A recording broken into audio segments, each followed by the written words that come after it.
question. Can I get a water? One of those guys, can I get a water?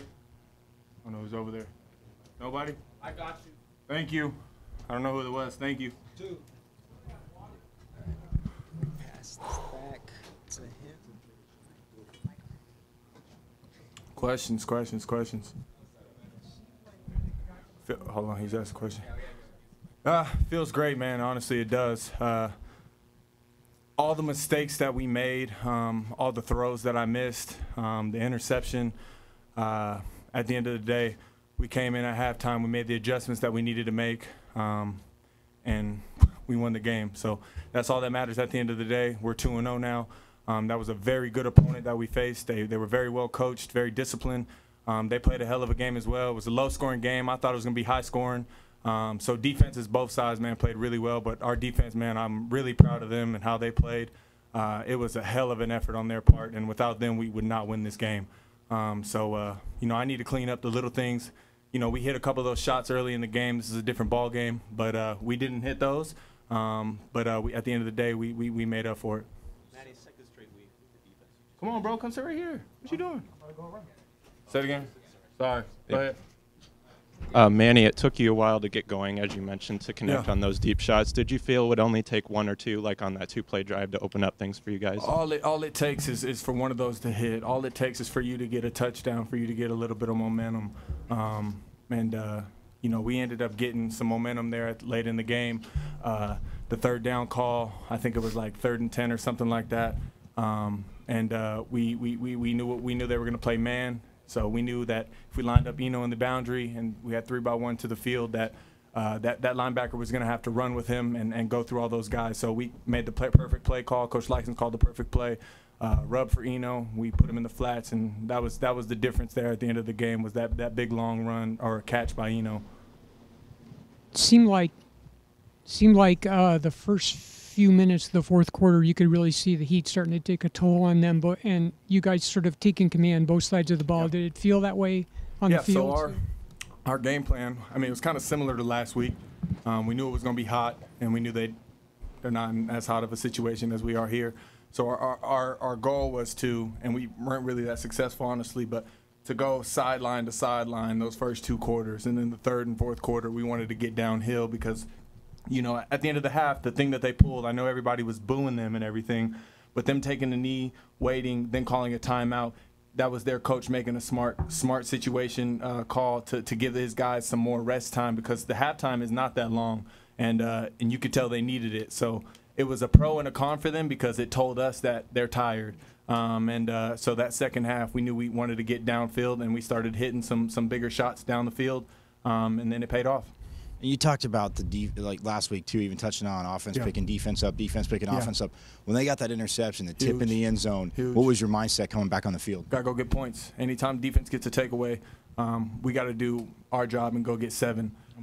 That's what we have to do. The defense, like I said, did a hell of a job. Holding that opponent to 13 points, man, is very impressive. So I'm just really excited and really honored to play alongside these guys and the guys in the locker room.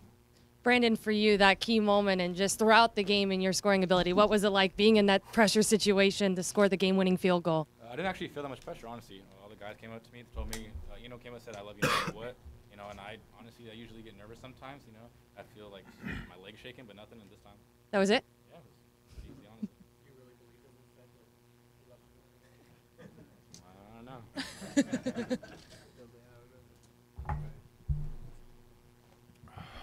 know. Manny, he had a scramble toward the sideline late in that drive, and Nikhil looked like he had a hell of a block. Can you tell me what you saw on that play? And Nikhil, can you talk to me about what you saw on that play after? Yeah, it was a simple zone read. It's funny because that situation 2 years ago, it's a completely situation in my head.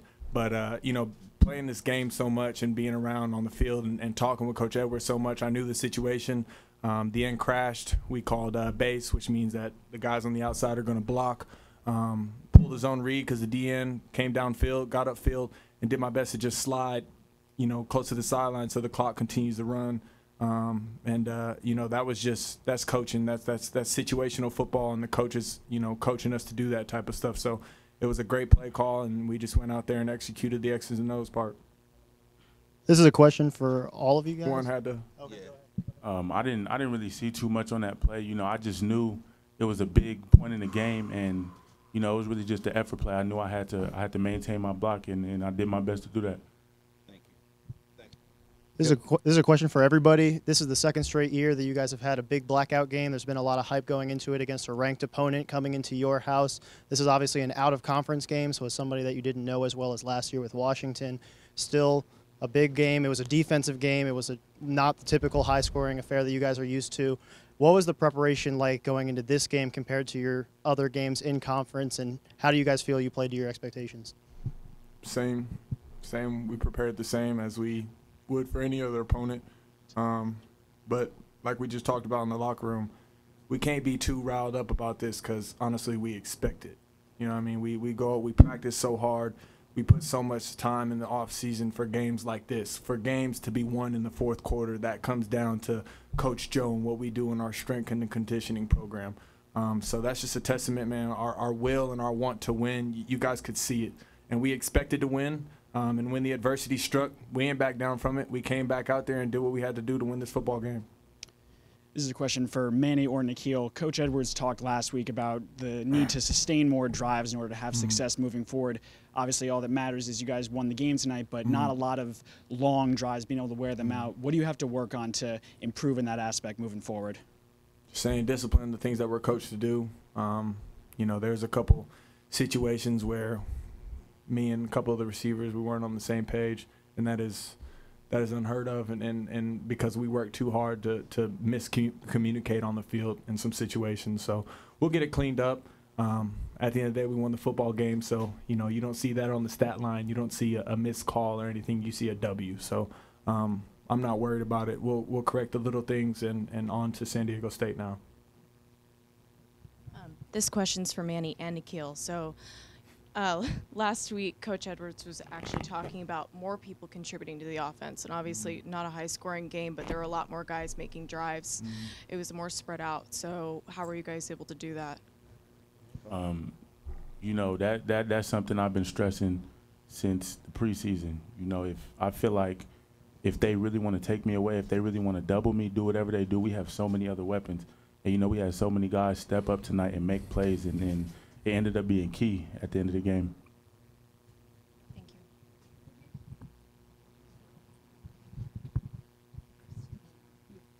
you. Jalen, can you just speak to how well you guys executed the defensive game plan overall, and then also just filling against their runs coming downhill and being in the tackle box the whole game? Just watching film, you know, just being prepared with the coaches teaching us, you know, throughout the week. And Coach G always give us credit, you know, for us getting to the ball, and which I understand, but his game plan is something else.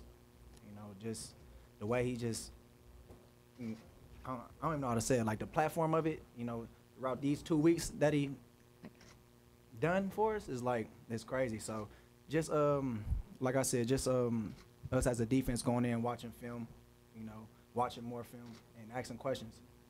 Piggybacking off of that, 20 points in 2 games, this was the biggest question mark heading into the season.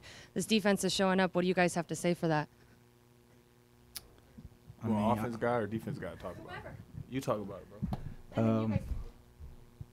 Repeat the question again. I'd lost your train of thought. The biggest question mark heading into the season was how this defense just going out there not thinking, you know, just communicating. You know, that's been one of the things in practice. You know, sometimes, you know, we might mess up here and there, but, you know, when game time come around, you know, we have to be on our P's and Q's. And Coach G make a good statement about that, you know, during walkthrough. So that's pretty much it. I'm going to piggyback off that. You know, I think it's from the practice. You know, our defense has been practicing extremely hard. You know, every time the ball's in the air, they all swarm the ball, and you can really see that translate to the game. So it's really a practice thing, and they've done a great job of that. And Kill, talk about the battle that you had with Justin Lane. It was a much hype thing going into the week. Talk about how you were able to pull through in the fourth quarter and get that touchdown over him. You know, that touchdown was really just me and Manny being on the same page. You know, he trusted me to come down with the ball, and he put the ball in the perfect spot. He put it in a spot where the defender really didn't have much chance of getting didn't have much chance of getting to it. So at the end of the day, that's all the extra work we've done after practice throughout the past couple of years, and it showed. Jalen, especially midway through the third quarter, too. I mean, Manny's talking about how they were feeling a little tired at the end of the first half. You guys could sense it. But could you just sense the frustration? I mean, in the running game, they had some big games, but for the most part, you guys chalked it up. Could you just kind of feel their frustration in the running game? Most definitely. But just applying pressure. You know, everybody swarming to the ball. You know, I can't really say too much, but our defense was, you know, swarming. So that's all I can say.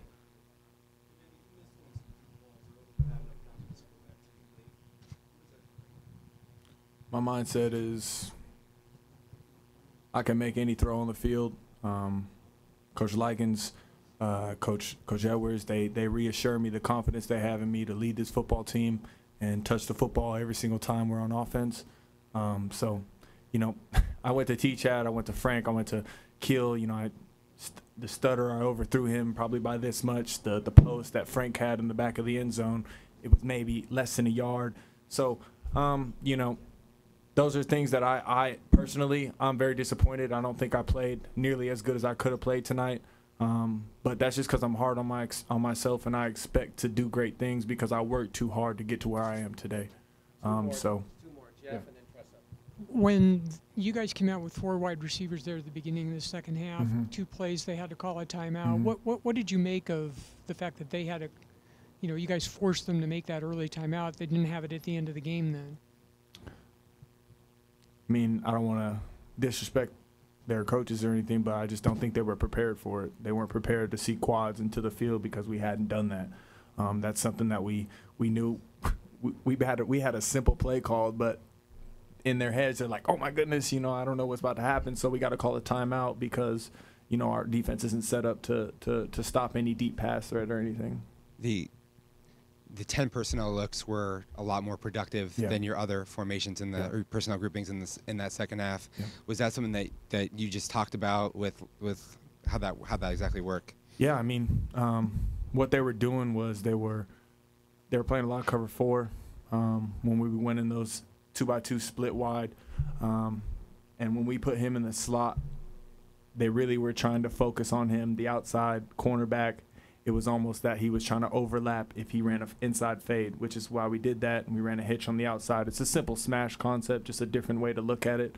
And they had no flat defender, so throw the ball to the outside. Those are 8-yard, you know, pops, 10-yard pops. You miss a tackle, it could be a big play. So we were just taking what the defense gave us. Thanks, gentlemen. Thank you, guys. Thank you. Congratulations. Appreciate it.